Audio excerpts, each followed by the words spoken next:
మీ అందరికీ ధన్యవాదములు. సార్ చెప్పినట్టు డ్రగ్ అంటే ఏమేం బాధలు వస్తాయి నీకు కాదు మీ ఫ్యామిలీకి కూడా అన్నది బాగానే చెప్పారు. కానీ దీని మీద మేమందరం ఇక్కడ వచ్చి మీతో ఎందుకు ఇంత టైం స్పెండ్ చేసుకొని మాట్లాడుతున్నామంటే మా భవిష్యత్తు మీరే కదా.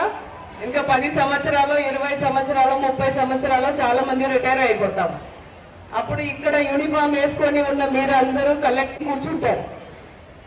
మీకు ఇది బాగుండాలి, మనసు బాగుండాలి. ఇది రెండు మీ కంట్రోల్లో ఉండాలంటే ఎలాంటి అలవాటు ఉండకూడదు.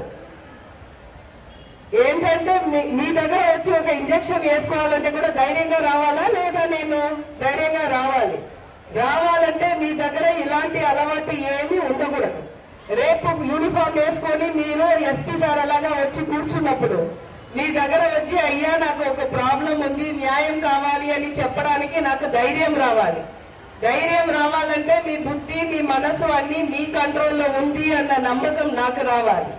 ఇది రావాలంటే డ్రగ్స్, మళ్ళీ మందులు, మళ్ళీ ఏమేం అడిక్టివ్ సబ్స్టెన్సెస్ ఉన్నాయో, డ్రగ్ అంటే మన గంజాయి మాత్రమే అని అనుకోవడం కానీ, మందు తాగడం కానీ, ఇలాంటి ఏ అలవాటులు మీకు అడిక్టివ్ గా ఉందో, మిమ్మల్ని నాశనం చేస్తుందో అది ఏమి మీకు రాకూడదు. దాంట్ నుంచి మీరు దూరం ఉండాలి. అది మీకు ఒక అవగాహన కనిపించాలి అన్న ఒకే రీజన్ తో మేము అంతమంది ఇక్కడ వచ్చాము. మేము ఇంత దూరం ఇంత ఎఫర్ట్ పెట్టి మీ అందరికీ చెప్పడానికి వచ్చాము. కాబట్టి మీరు ఇది సీరియస్ గా తీసుకొని అట్లీస్ట్ ఇప్పుడు నుంచేను మీ లైఫ్ లో ఒక డిసిప్లిన్, ఒక హార్డ్ వర్క్, ఇలాంటి అలవాటు మంచి అలవాటు చేసుకుంటారని నమ్ముతూ ఇంత చక్కగా ఈ ఏర్పాటు చేసిన అందరు ఆఫీసర్స్ కి ధన్యవాదములు చెప్పి మంచి అవకాశం ఇచ్చిన ఆఫీసర్స్ ధన్యవాదాలు నేను చెప్పాలమ్మా.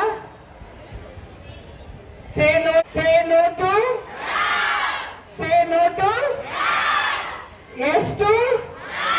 Okay, thank you all, thank you everybody.